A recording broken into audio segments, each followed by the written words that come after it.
Olá, estamos iniciando mais um programa Conhecendo o Ministério Público. O caso Bruno, que repercute em todo o Brasil em virtude do sequestro e desaparecimento da ex-modelo Elisa Samúdio, traz à luz do direito uma discussão. Pode haver crime de homicídio sem cadáver?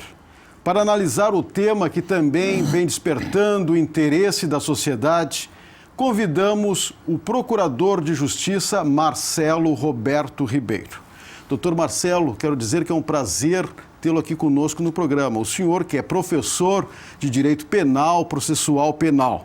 E mais, quero lhe dizer que não é nossa pretensão aqui neste programa examinar o caso Bruno, nem qualquer outro caso que esteja em aberto, mas sim falar sobre uma tese, a tese de homicídio sem cadáver.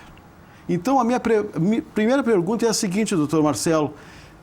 Existe uma tendência hoje, atualmente nos tribunais, de aceitarem a tese de corpo de delito indireto? Bom, primeiramente, é uma alegria estar aqui contigo, né? E falando de um assunto tão palpitante, né? Aliás, esse assunto é palpitante há muitos anos no Brasil, né? É uma preocupação muito grande da ciência jurídica, né, e do Poder Judiciário também. E, como não poderia deixar de ser, do Ministério Público como instituição dos fiscais da lei, né? Realmente, possibilidade de existir, né, um crime de homicídio sem cadáver, né, de alguém ser responsabilizado, há essa possibilidade. Entretanto, nós temos de observar, né, os ditames da lei a respeito disso. Todo crime que deixa vestígio, são chamados crimes não transeuntes, entende? Reclamam o exame de corpo de delito direto. O que é isso? Reclamam que haja um cadáver que possa ser examinado por peritos que irão dizer quais os ferimentos constatados nesse cadáver, qual desses ferimentos foi o que causou a morte, que instrumento causou esse ferimento que causou a morte, etc. Entende? Nesse caso, a prova é mais tranquila. Entende? Mas não sendo possível pelo desaparecimento dos vestígios, pelo desaparecimento do cadáver, entende? A Lei Processual Penal prevê, no artigo 167, a possibilidade do corpo de delito indireto. Mas a lei grifa que deverá ser feito através da prova testemunhal. Isto está bem claro no artigo 167. Entende? Então, há possibilidade de se processar uma pessoa por crime de homicídio não tendo aparecido o cadáver, desde que haja uma testemunha que possa, então, trazer informações, como, por exemplo, eu vi uma pessoa morta com tais e tais ferimentos, né, usando tal e tal. A quantidade de detalhes que essa testemunha puder dar, né, vai permitir um raciocínio dedutivo a respeito da existência do crime. Quer dizer que, na sua opinião, não existe uma outra maneira de se comprovar a materialidade do fato sem a testemunha? Não há possibilidade. Eu ouço falar com muita frequência, entende, na possibilidade de se provar através de indícios. Eu acho uma temeridade isto. Uma temeridade isto. Nós não podemos nos esquecer de que está em jogo um bem precioso, tão precioso quanto o bem da vida, que é a liberdade humana. Então, nós temos de ter muito cuidado. E a prova indiciária é aquilo que o Malatesta dizia muito bem no seu tratado sobre as provas. Ela não merece uma apoteose, nem merece uma excomunhão, mas ela merece um cuidado extremado, porque pode conduzir a uma injustiça muito grave contra uma pessoa. Entende? É realmente uma prova que pode produzir enganos, né? Um juiz carioca chamado Eliezer Rosa, né, dizia muito bem que julgar o juiz com prova indiciária, o juiz de direito julgar com base em prova indiciária, seria como um adultério da razão pelo acaso. Né? Então, é uma prova perigosa. Já a prova testemunhal é uma prova perigosa. Mas o que acontece? Nesse caso, A prova testemunhal tem de ser firme, tem de ser harmônica, tem de ser uniforme, de modo a não deixar dúvida alguma quanto à existência do crime, quanto à existência do fato delituoso, no caso, um homicídio. O doutor tem uma experiência enorme no júri, afinal, acho que foram mais de 20 anos. 18 anos, 18 estive no júri anos de Porto Alegre. No Tribunal do Júri de Porto Alegre. Sim. Como convencer os jurados tendo uma prova indireta? Olha, aí está, por exemplo, o grande perigo de se instaurar um processo, né, levando em conta uma prova indireta por indício, né, da existência do crime. No caso do crime sem cadáver. Porque quem vai julgar é leigo. Entende? E o que acontece? Esta é uma prova que, nas mãos de juízes, é uma prova perigosa. Né? Imaginem nas mãos de leigos, que sofrem, obviamente, influências externas no momento de julgar, de proferirem seus veredictos. Entende? Nós estamos vendo esse caso Bruno aí, todo o entorno da imprensa a respeito dele, né? E isso pode traduzir uma pressão, né, que acabe na admissão de uma prova indiciária, né? Uma prova indiciária a respeito da existência do crime. Por isso, nós temos de ir de acordo com a lei. A lei fala que essa prova indireta há de ser feita por testemunha. E já é uma prova difícil para lidar com ela, principalmente tendo como julgadores pessoas leigas. E o desaparecimento da vítima, em alguns casos, não pode favorecer a impunidade? Eu tenho ouvido muito falar nisso. Nós não podemos deixar de considerar, né, a hipótese geradora de impunidade. Entende? Mas também nós temos de raciocinar assim. Nós temos criminosos astuciosos que podem, por exemplo, dissolver o cadáver num barril de arsênico, entende? E assim buscarem a impunidade. Mas também nós temos pessoas, né, que podem figurar como pseudo-vítimas, né? Pessoas tomadas por um ódio muito grande de uma outra, né, de deixarem indícios de que foram mortas e desaparecerem e passarem também, entende, por cirurgias para mudar de feições, para não serem reconhecidas e demorarem para aparecer, né, e uma pessoa ficar cumprindo uma pena de 10, 15, 20 anos por um homicídio. Né? Nós tivemos caso de um político relevante aqui no Brasil, né, que voltou para o Brasil após a Revolução, fez uma cirurgia no rosto, passou muito tempo aqui sem ser reconhecido e hoje em dia é um dos políticos expressivos aqui no Brasil. Né? E nós temos o famoso caso dos irmãos Naves, em que a vítima passou quase 9 anos desaparecida. E essa vítima, é interessante dizer, no caso dos irmãos Naves, essa vítima, ela não tinha ódio no coração contra os irmãos Naves. Ela nem sabia que eles estavam passando pelo que passaram. Ele simplesmente vendeu uma partida de arroz, Benedito Pereira Caetano é o nome dele, né? E para fugir dos credores foi morar na Bolívia. Entende? 8 anos, 9 anos depois, ele volta para a cidade e tomou conhecimento de todo o mal que ele causou, né? Todo o mal que ele causou sem nenhum dolo, sem querer. Sem querer. Agora, imagine isso tudo da parte de uma pessoa que quer prejudicar outra, causando uma prisão indevida. Então, eu acho que o perigo é dos dois lados. Há um risco de deixar impune determinados fatos, mas há também um risco para a liberdade, se não se tomar um cuidado extremo com essa prova indireta, de acordo com a lei, através de testemunhas. E como o sistema de justiça, então, deve agir em casos como esses? Com cautela? Extrema cautela.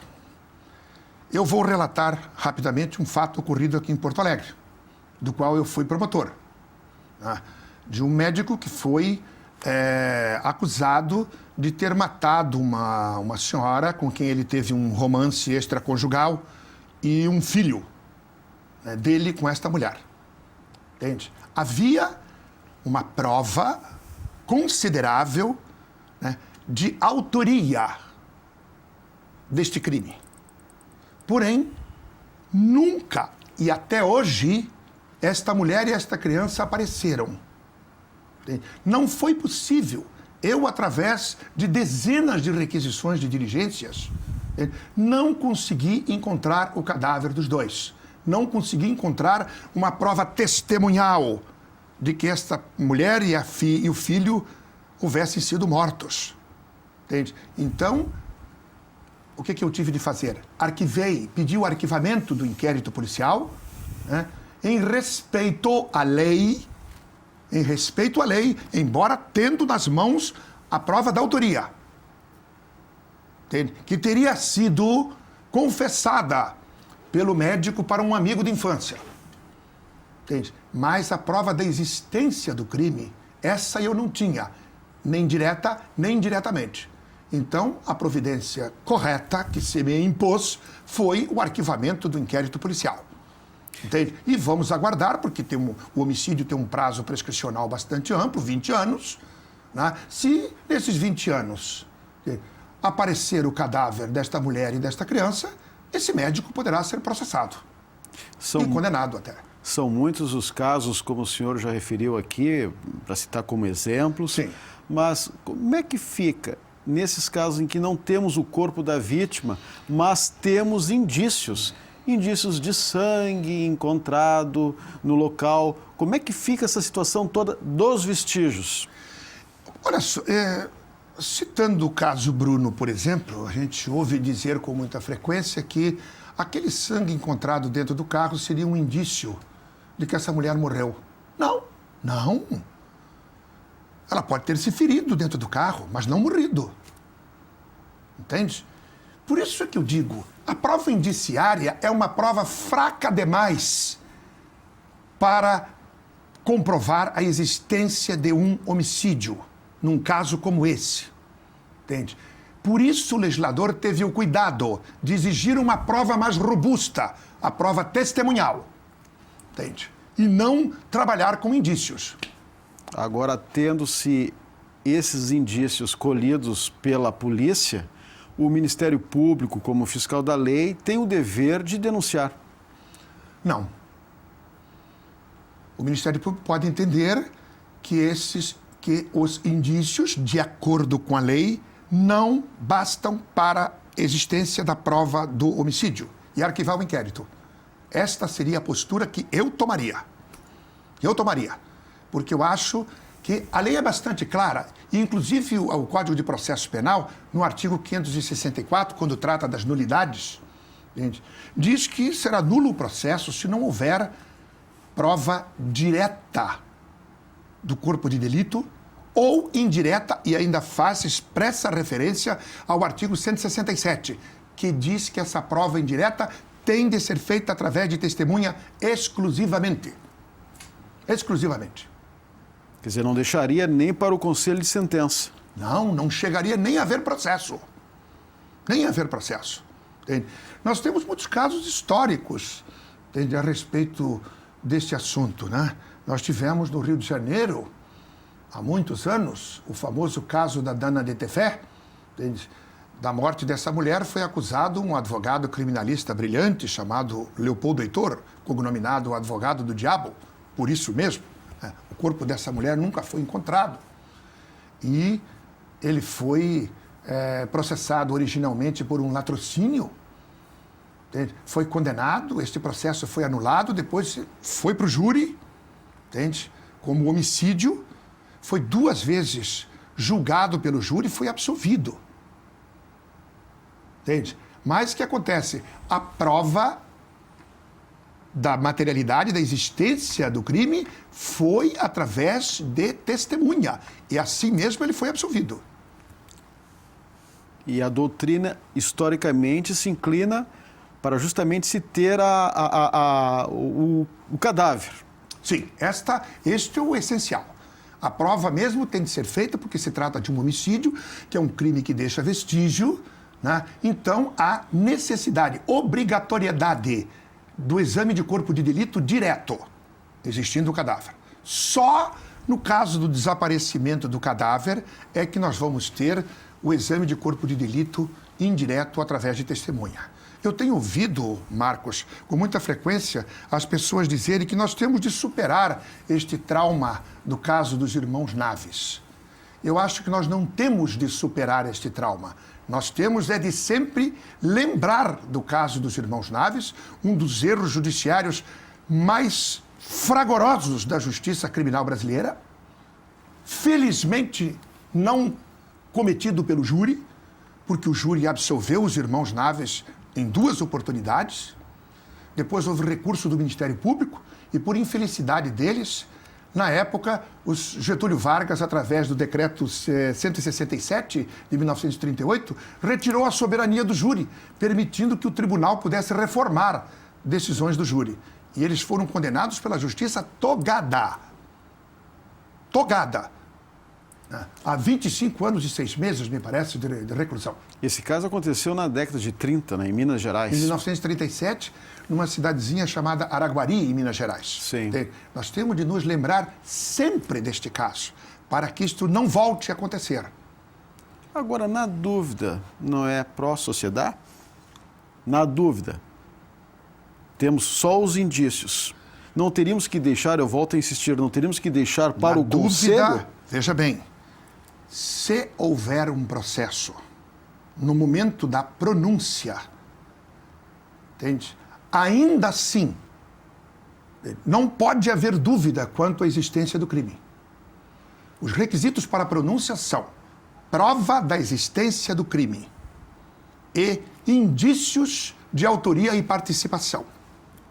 Indícios só de autoria e participação, não indícios. Veja bem, isto é muito importante. No processo da competência do júri, para que o réu possa ser julgado, tem de haver prova da existência do crime. A lei não admite indício da existência do crime, tem de haver prova.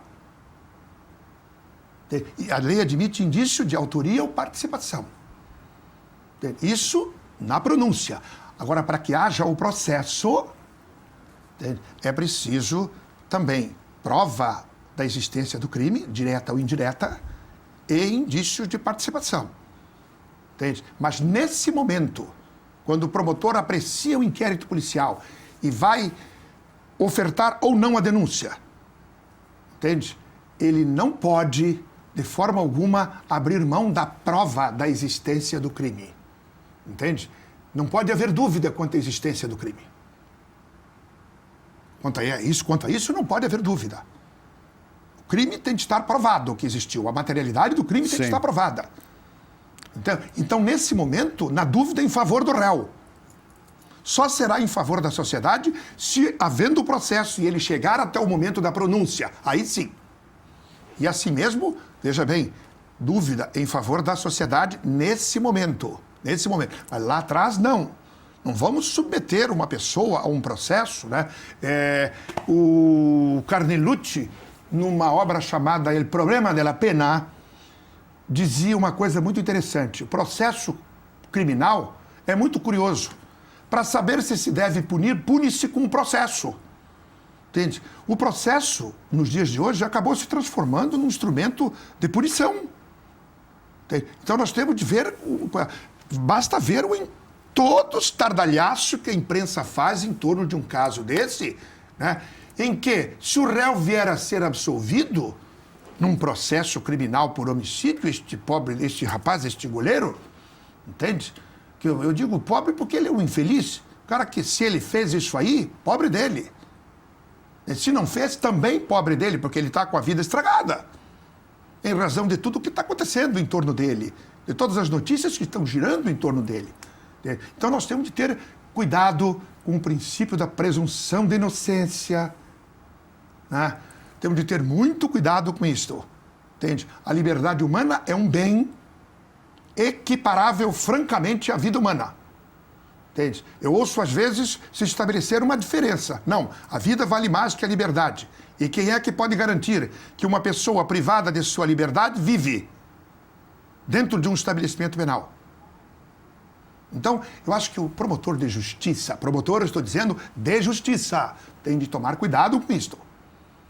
Tem de tomar cuidado com isso. Tem de buscar a punição dos culpados, mas também tem de estar do lado dos inocentes. Pelo que o senhor está dizendo, então, é possível mostrar muitas nulidades em um crime sem cadáver. Sim. Tem de tomar cuidado para evitar uma nulidade. Entende? Porque, veja só, vamos tomar o caso dos irmãos Naves. Este erro judiciário aconteceu por causa da prova indiciária.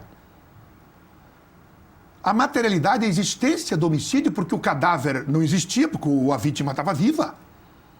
Né? A prova da materialidade foi indiciária. E deu no que deu.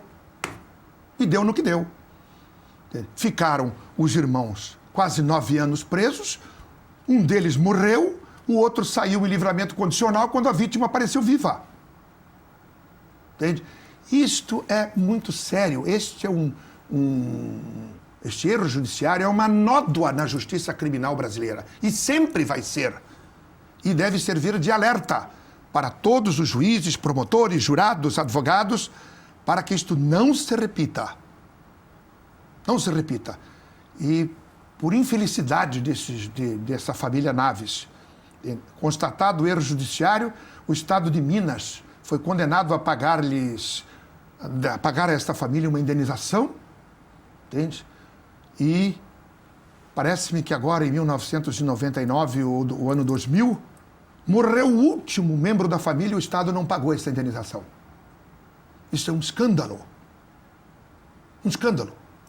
Ficou um erro judiciário não reparado objetivamente, concretamente. E nesses casos em que se tem um crime e não se tem o corpo da vítima, é natural que o Ministério Público peça muitas diligências à polícia. Sim, isso é que eu digo.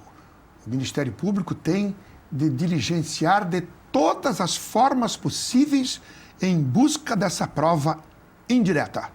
Ou em busca do cadáver, ou da prova indireta.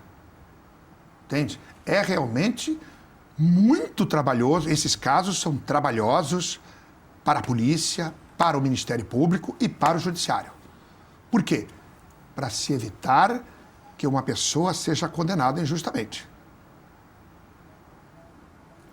E nesses casos, a tendência, é difícil de falar, mas em que não se tem a prova direta, existe uma tendência mais pela absolvição? A tendência é essa. A tendência é essa. Isso demanda, quando se tem uma prova indireta com testemunha, isso demanda um trabalho muito bem feito do Ministério Público para convencer leigos de que uma pessoa possa ser condenada e pagar por um crime nessas circunstâncias. Entende? É realmente um processo trabalhoso e um julgamento realmente bastante complicado, viu?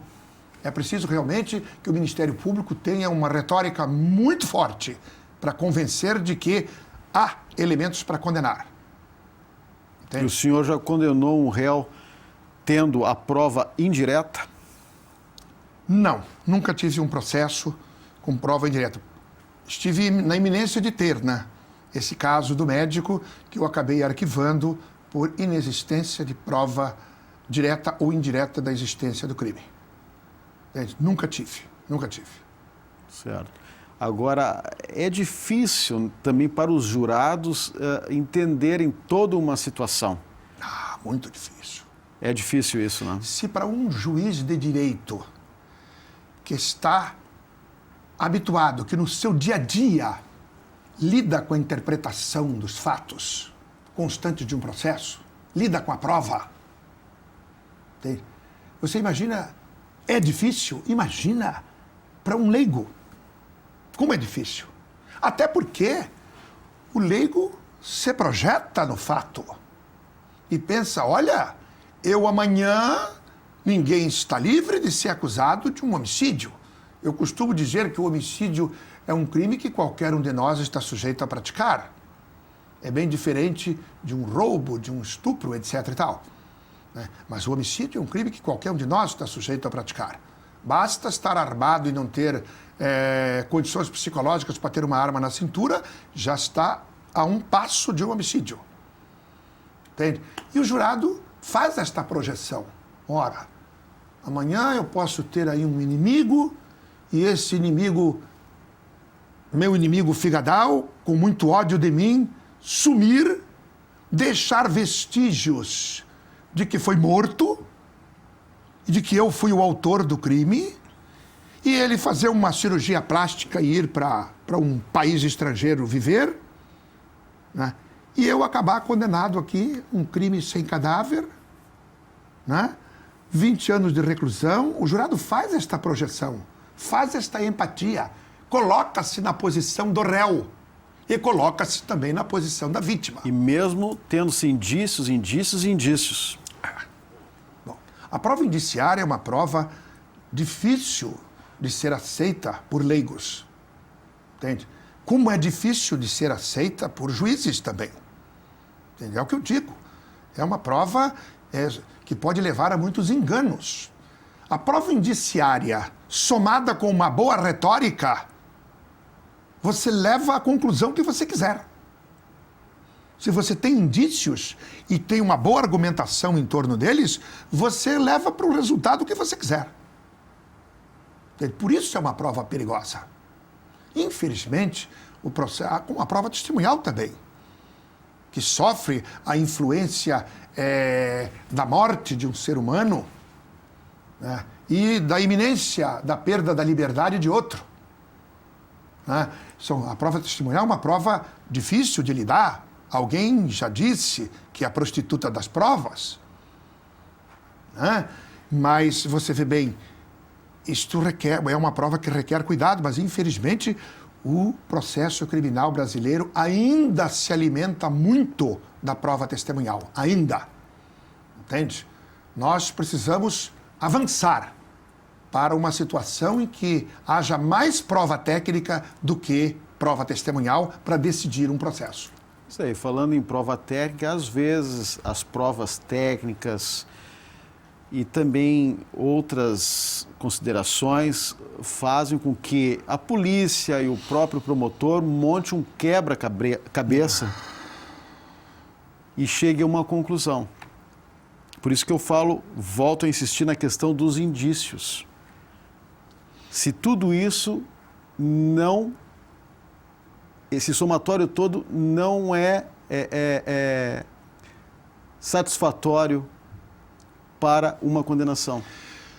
Eu vou dizer uma coisa, em relação à participação de uma pessoa no crime, eu acho que sim. Agora, em relação à existência do crime, à materialidade do fato criminoso, não.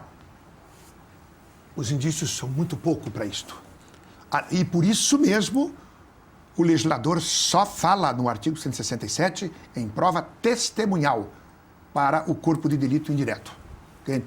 É muito interessante esse estudo, esse debate a respeito desse assunto, né? Porque é muito comum se confundir corpo de delito com corpo da vítima. Não. O corpo de delito é o conjunto de vestígios materiais de um fato. Entende? E esse conjunto de vestígios poderá vir à tona através de um exame direto, feito por peritos, ou através, diz a lei, de testemunhas. Ok. Eu gostaria de agradecer a sua participação, doutor Marcelo Ribeiro, professor de Direito Penal, Processual Penal. Creio que o senhor deu uma aula aqui de Direito e até pela sua experiência no Tribunal do Júri em Porto Alegre. Mais uma vez, muito obrigado pela sua participação. Eu também agradeço a oportunidade de falar sobre um tema importante sobre esse, e atual como esse, né? E a oportunidade também de salientar o zelo, o cuidado extremo que se tem de ter com esta prova indireta do fato. Ok. Ok? Nós vamos ficar por aqui e na próxima semana voltaremos com mais um assunto de interesse no Conhecendo o Ministério Público. Até lá!